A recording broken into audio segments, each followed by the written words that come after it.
Fala, meus amores da vida, como é que vocês estão? Meus periquitos do cerrado maravilhosos, pessoas lindas do meu YouTube, desse canal maravilhoso Bagaceira. No vídeo de hoje eu vim aqui para contar para vocês os maiores barracos que eu passei aqui em Portugal. Então vem comigo, pega a pipoca, senta na cama, senta no sofá onde você quiser, porque vem barraco.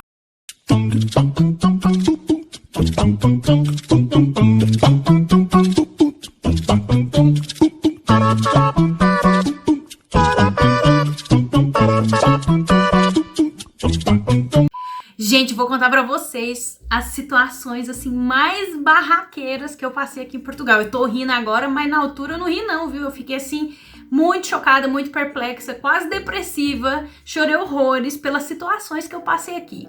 Gente, então a primeira situação que aconteceu foi logo assim que eu cheguei aqui em Portugal. Eu já tinha mencionado pra vocês no vídeo anterior que eu cheguei aqui em maio de 2017, né? E aí demorou um período para que eu fizesse o levantamento de todos os documentos necessários, né, para minha legalização. E como é que funciona? Quando a gente chega aqui em Portugal, é preciso encontrar um trabalho, né, para que você tenha um contrato, para você fazer a sua manifestação de interesse. O que é a manifestação de interesse? Você entra num portal, num sistema do governo que se chama Portal SAPA, que é do CEF, que é o Serviço de Estrangeiros e Fronteiras. Aí você submete lá todos os seus documentos, as suas informações pessoais, e através disso esse órgão entra em contato com você para depois fazer uma entrevista. Você apresenta os documentos pessoalmente e depois você obtém a sua autorização de residência, né, que é temporária. Eu já falei para vocês em outro vídeo. E aí o que aconteceu? Esse processo ele é muito burocrático, demora muito tempo, sabe?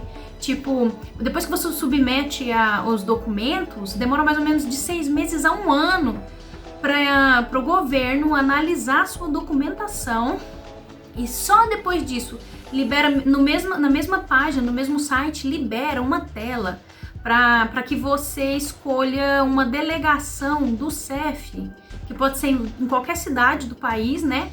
E aí você tem que se deslocar até esse balcão para ser atendido presencialmente, né? Para pegar esse documento, essa autorização de residência. Resumindo, eu fiz a minha manifestação de interesse em setembro do mesmo ano que eu cheguei, né? Ou seja, eu demorei de maio até setembro. Aliás, peço desculpa. Eu cheguei em maio de 2017, comecei a trabalhar em setembro de 2017. E só fiz a manifestação em março do outro ano, que foi quando eu consegui angariar todos os documentos necessários, né? Aí fiz a minha manifestação de interesse, né? Pensei, tá tudo bem, vai ser rápido. Gente, lei do engano, demorou um ano para minha manifestação de interesse ter sido aceita pelo CEF, beleza? Depois disso eu pensei, oba, agora eu vou pegar meu documento e vou resolver minhas coisas. Outra seca, gente, vocês não têm noção, é tanta gente, porque esse sistema, ele engloba não só os brasileiros, mas todos os imigrantes que moram aqui. Então vocês imaginam a quantidade de pessoas que esse órgão atende, né? Beleza, demorou mais 6 meses, gente, para eu conseguir uma vaga. Então, é uma coisa super concorrida. Entra no portal, aí tipo, tem vaga. Quando você vai correr lá para pegar a vaga, outra pessoa já pegou a vaga. Gente, é um inferno, só quem mora aqui sabe o desespero que é para conseguir vaga nesse sistema. Resumo da situação, consegui a tão sonhada vaga, e aí esse atendimento era para ser no outro ano, né? Isso foi em 2018. Em 2019 eu consegui a vaga para junho de 2019, para vocês terem ideia. Eu cheguei em 2017, fiquei esse prazo todo à espera. Aí resumo da situação. Consegui a vaga para junho de 2019. Ótimo, demorou esse tempo todo, né? Foi horrível, mas pronto. E o que acontece? Consegui uma vaga para ser atendida em uma cidade a 200 quilômetros daqui onde eu moro. Beleza, nessa altura eu já estava namorando com o Pedro, e ele falou assim, não, eu vou com você de carro. Ele me levou no carro dele, né? Que era para eu não viajar sozinha no país. Resumo da situação. Cheguei, o meu agendamento era para as 2 horas da tarde. E o que acontece? A gente chegou lá, era cedo, eu até almocei nessa cidade. Eu não vou falar o nome aqui porque eu acho que não vale a pena. Mas nós chegamos cedo, antes do meio-dia, a gente almoçou na cidade, é uma cidade no Alentejo, é uma zona bem legal aqui de Portugal, assim, bem cultural. E o que aconteceu? A gente almoçou tudo, o meu agendamento era para as 2, eu cheguei lá com 40 minutos de antecedência, me identifiquei na portaria com segurança, né? Era uma agência muito pequenininha, tá, gente? Como era uma cidade pequena, então só tinha 3 atendentes e o diretor lá. Cheguei lá, me sentei, fiquei à espera, só tinha eu e mais 2 pessoas para serem atendidas, tá? Eu cheguei às 2 horas da tarde, simplesmente o meu horário era às 2, eu cheguei com 40 minutos, fiquei esperando. Ótimo. O que aconteceu? A primeira pessoa foi chamada e depois a segunda pessoa foi chamada. Teoricamente eu seria a última, sendo que essas 2 pessoas ainda eram do período matutino que estavam sendo atendidas, né? O que aconteceu? Quando chegou a minha vez, a atendente virou-se pra mim do nada e falou assim: olha, desculpe lá, mas eu não vou atendê-la. E eu falei assim: a senhora não vai me atender por quê? Ah, porque eu não vou fazer hora extra, porque eu não recebo pra isso, eu não ganho pra isso, o governo não me paga. Ou seja, ela falou que não ia me atender, porque ela não ia fazer hora extra, sendo que eram 2 horas da tarde, o órgão fechava às 6 da tarde, às 18 horas. Ela, gente, simplesmente se negou a me atender e disse que não ia atender e não me atendeu de forma alguma. Resumo da situação, chamei o diretor, expliquei a situação, falei: olha, viajei 200 quilômetros para vir aqui, eu já estava mais de ano à espera dessa entrevista e a pessoa simplesmente vira-se para mim e diz que não vai me atender? Gente, eu falei com esse homem, ele sabe o que ele me falou? Ah, eu não posso fazer nada, eu não posso obrigar a funcionária a atender, a fazer hora extra. Eu falei: mas que hora extra? Isso aqui fecha às 6 horas, agora que são 2 horas da tarde.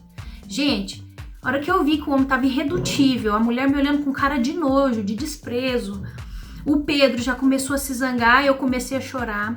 Aí o Pedro foi falar com esse diretor lá, o responsável, explicou, pediu um livro de reclamações. Aqui em Portugal é assim, eles têm um livro que basicamente é obrigatório ter em todos os órgãos públicos e também nas empresas privadas. Chama livro de reclamações. Então, suponhamos que você se sinta lesado em alguma situação, você pode exigir esse livro e fazer a reclamação por escrito, porque isso é auditado depois pelo governo. O governo apura todas as reclamações, né? Para ver se são procedentes ou não. Isso dá até processo, é uma coisa seríssima aqui em Portugal. Pedimos o livro de reclamação, aliás, o Pedro pediu, porque nessa altura eu só chorava. E eles se negaram a dar o livro de reclamações. Aí o Pedro queria chamar a polícia e eu falava pra ele não chamar, porque na minha cabeça, gente, eu era tão inocente que na minha cabeça eu achava que se chamasse a polícia, que esse órgão ia vetar a minha documentação, a minha legalização aqui. Então, assim, eu só chorava e pedia pra ir embora. Tava, assim, uma situação desesperadora. O Pedro zangadíssimo, porque ele sabia que aquilo era uma coisa, assim, muito absurda. Começou a querer quebrar as coisas e eu falei: não, vamos embora. Olha, resumo da situação. A hora que eu tava saindo, gente, juro por Deus, eu tava saindo já arrastando o Pedro pra ele não quebrar aquilo tudo, porque ele é muito nervoso com essas situações, né? O que aconteceu? Chegou um advogado com outro senhor africano, acho que era angolano, se eu não me engano. Chegou lá nessa atendente e ela atendeu o senhor. Gente, quando o Pedro viu, ele voltou lá e falou que ia chamar a polícia, queria fazer um escândalo.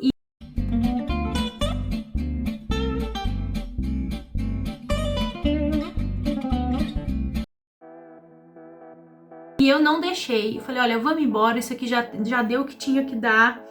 Eu já tava tão frustrada, gente, vocês não têm noção, assim, de ter estado tanto tempo à espera e não ter dado certo. Aí o que aconteceu?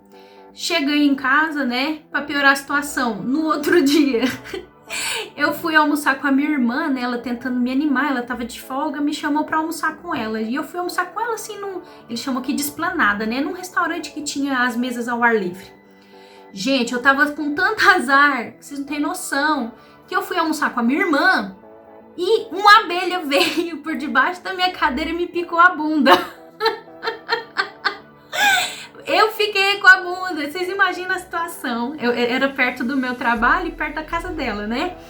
Vocês têm noção do que é? Eu saí do restaurante com uma bunda pequena e uma bunda grande inchada, um lado da bunda inchado e andando assim meio manca. Gente, vocês não tem noção, cara. Eu já tava assim possessa com o que eu tinha passado na questão do CF, né? Eu falei, mas que diacho, gente. Eu devo ter jogado pedra na cruz. Não tem lógica, não. Olha, foi uma situação bem inusitada. E todo mundo olhando pra mim, tá? Eu com a nádega super inchada. Aí o que aconteceu? Quando foi o quê? Uns 3 ou 4 meses depois, esse órgão abriu vaga de novo. Que é assim, ele demora. E você tem que ter muita paciência, né? Vocês acham que morar no exterior é um mar de rosas, mas não é não. É terrível, viu? Tem que ter, como diz no Brasil, tem que ter sangue nos olhos, meu filho. Porque o negócio não é brincadeira, não. Aí o que aconteceu? Consegui outra vaga, né? Aí eu fui em Lisboa, né, em São Sebastião da Pedreira, fui muito bem recebida. Eles foram, assim, maravilhosos, se não fosse por um detalhe. Tinha dois balcões do CEF em São Sebastião da Pedreira. Quando eu coloquei no GPS, ele me mandou pro lugar errado, minha gente. Era um em cima e o outro tinha um acesso por baixo. E eu não sabia daquilo. Resumo da situação. Ainda tinha um outro agravante. Por quê? Porque no CEF, por mais que você tenha um horário agendado, meus amores da vida, você tinha que ir de madrugada e ficar na fila em pé de madrugada. Porque senão acabavam as senhas, mesmo você tendo horário agendado, porque é muita gente, e você perdia o agendamento. Tinha esse detalhe maravilhoso. Resumo da situação, lá vai o Pedro comigo de novo, para São Sebastião da Pedreira, em Lisboa. Tipo assim, a área mais cara de Lisboa, só de estacionamento, eu paguei o quê? Quase 60 euros, pra vocês terem uma ideia. Fomos lá, eu e o Pedro, 4 horas da manhã pra fila. Gente, já tinha quase umas 20 pessoas na minha frente. Aí, resumo da situação.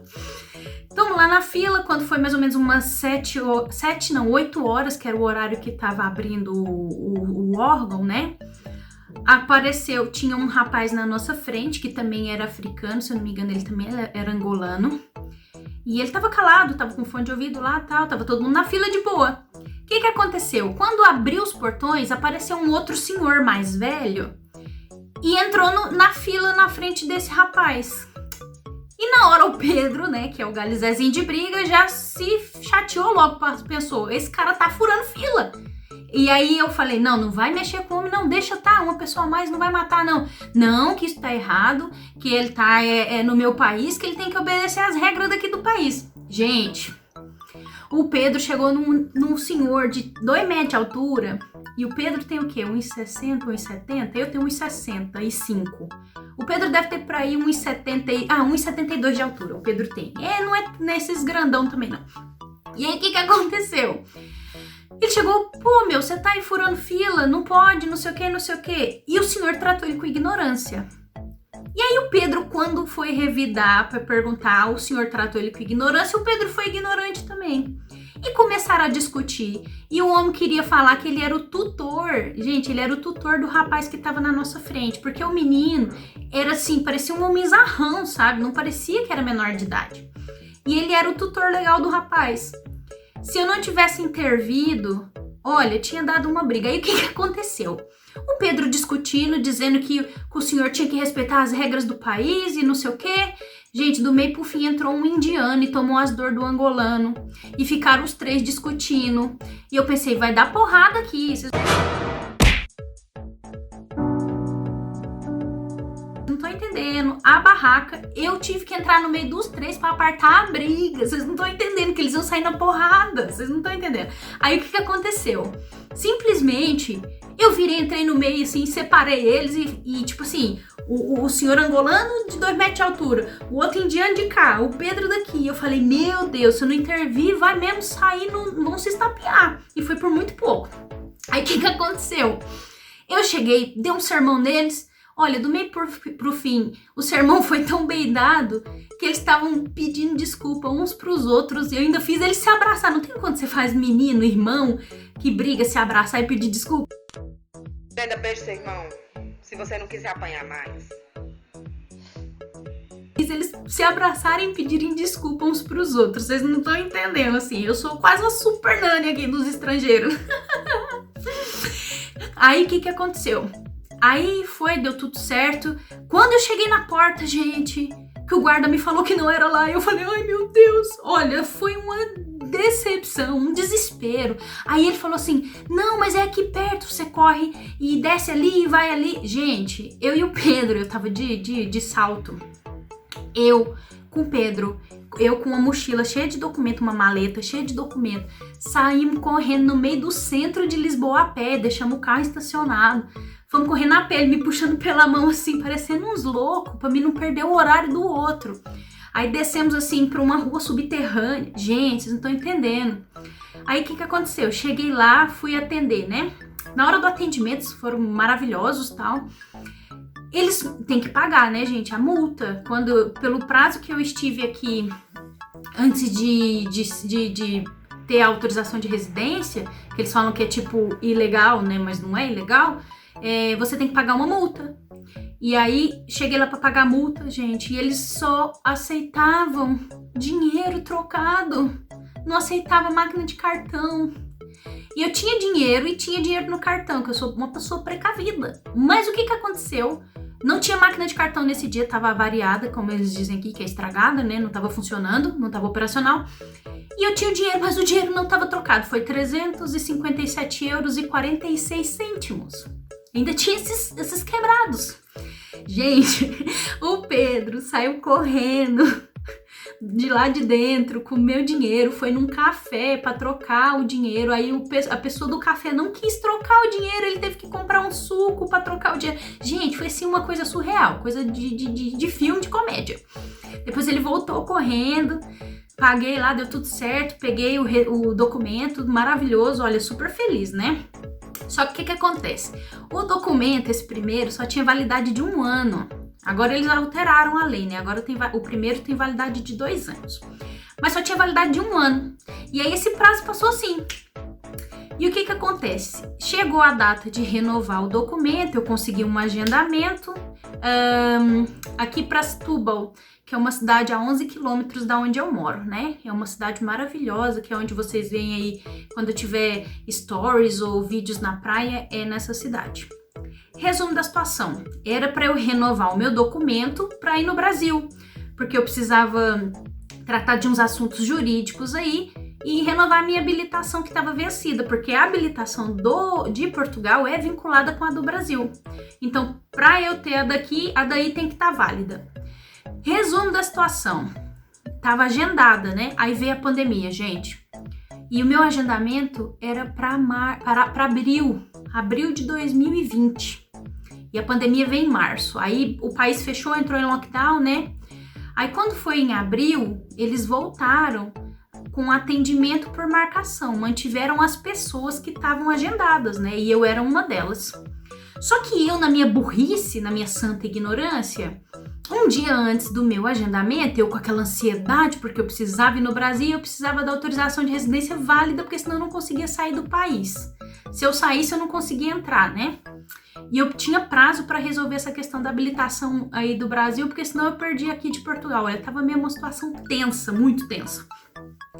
Resumo da situação, liguei, falei com uma atendente e ela era do leste europeu, percebi pelo sotaque. Beleza, falei, olha, eu sou a fulana de tal, eu tenho um agendamento para cidade tal amanhã na hora tal. Tá confirmado? Aí ela pegou e falou assim, sim, nós estamos atendendo por marcação e pronto, nós temos orientado algumas pessoas a não irem, mas o seu agendamento tá marcado. Tá bem, ótimo. O que aconteceu? No outro dia de manhã, quando eu chego lá, o responsável chama as pessoas, tava todo mundo nas filas com distanciamento social, todo mundo de máscara, né? Eram poucas pessoas, deviam ser o quê? Umas 7 pessoas. Gente, quando eu chego lá, que deu o meu horário e o senhor chamava pelo horário, o que aconteceu? Eu basicamente cheguei no senhor e falei, olha, eu sou das 9 e você ainda não me chamou e já tava chamando gente das 10. Aí ele, como é que é seu nome? Eu falei, fulana de tal. Gente, vocês acreditam que a atendente, filha da mãe, pra não falar outra coisa pior, porque a vontade que eu tinha era de assassinar aquela mulher, Deus que me perdoe, olha, eu nem vou pro céu. Gente, a mulher me cancelou. Sabe o que ela colocou lá no papel, na lista, lá no sistema? Que eu liguei pedindo pra cancelar, que eu não queria ir por causa do Covid pra não me contaminar. Gente, agora vocês imaginam a situação, porque eu já tinha passado a primeira vez, que foi aquele trauma. Aí na hora da renovação ter esse problema também, cara, pra mim foi assim surreal mesmo. Eu fiquei muito mal, mesmo, muito mal. Achei que não ia dar tempo. Aí o que aconteceu? Surgiu uma brecha de que eu poderia solicitar um agendamento de urgência, como eu tinha problemas jurídicos, situações jurídicas para resolver no Brasil, que eles me concederiam um agendamento mais rápido, né, prioritário, para que eu fosse ao Brasil resolver esses problemas. Entrei em contato com um advogado no Brasil, um amor de pessoa, Dr. Michel, obrigada, e ele, Michel Pires, que é o esposo da tia Laupinha, né, Paula maravilhosa, tia da minha irmãzinha Daniele, e ele me mandou um documento, né, exigindo a minha presença no Brasil para que eu pudesse lá resolver essas situações. Só que não foi necessário o uso desse documento, porque graças a Deus, tendo em vista o acúmulo de processos pendentes de legalização e renovação de documentos, esse órgão, o CEF, eles automatizaram esse processo de renovação, disponibilizaram no site deles a renovação automática, que basicamente você entrava lá, confirmava os seus dados, gerava um boleto, fazia o pagamento do boleto, que era um valor simbólico, só referente à taxa de emissão do cartão, né, que é R$ 47,50 €. Na altura eu paguei esse valor, agora aumentou um pouco. E aí, basicamente, eu paguei esse boleto e o cartão chegou na minha casa em menos de uma semana. Então, assim, depois de tanto trauma, de tanta porcaria, afinal, deu tudo certo. Eu consegui ir no Brasil em setembro de 2020, resolvi as situações e cá estou, né? Graças a Deus, a minha segunda autorização de residência tem validade de 3 anos, então eu tô safo até lá e pronto, é só correr pro abraço. Mas o que eu quero dizer para vocês é que quem tem pretensão de morar no exterior, saiba que os processos de legalização são muito complicados, são bem demorados, você tem que ter mesmo paciência e perseverança, porque se você não tiver, você vai embora mesmo. Muita gente fica aqui e desiste logo nos primeiros 6 meses, porque não dá, gente, é tenso. E outra coisa que eu queria falar para vocês é que acontece também de vocês passarem dificuldades para organizar os documentos, né? Nem todas as pessoas conseguem. E tem muita gente que perde o emprego no meio do processo e não tem direito ao fundo de desemprego por causa da questão do tempo de trabalho, né? Então tem vários fatores que podem influenciar. Mas olha, entre mortos e feridos sobreviveram todos. E assim, querendo ou não, o Pedro tem muita história pra contar comigo, porque essas bagaceiras de legalização aí, ele acompanhou tudo. Ai, gente, eu tava esquecendo de falar pra vocês. Na altura do meu primeiro atendimento no CEF, que é a que a mulher se negou a me atender e recusou também a dar o livro de reclamações, depois eu fiz uma reclamação no online, né? No site do órgão mesmo tem a aba de reclamações. Gente, a bagaceira, o babado foi tão forte que eu saí até no jornal, vocês não têm ideia. Eu vou ver se eu acho a matéria, a reportagem aí e coloco aí pra vocês. Mas foi muita bagaceira, gente. Foi assim uma repercussão gigantesca aqui. A pessoa que vos fala fazendo barracas nas terrinhas de Portugal, nas terrinhas estrangeiras. Ai, foi demais, é sério. Tô rindo agora, mas é de nervoso. Não quero passar por isso mais. E é isso. Eu espero que vocês tenham gostado desse vídeo maluco, dessa bagaceira de canal que conta aqui o realzão da vida das imigrantes pobres de Portugal, das Europas. Portugal da Europa foi péssimo, gente. E claro, né, que é Portugal da Europa, não existe Portugal em outro lugar. Mas é isso, olha, meus amores, comenta aí embaixo aí o que vocês acharam dessas histórias malucas que eu compartilhei aqui com vocês, dos meus barracos. Quem tiver dúvida, sugestão, pode deixar aí embaixo também no vídeo. E é isso. Beijos de luz pra todos.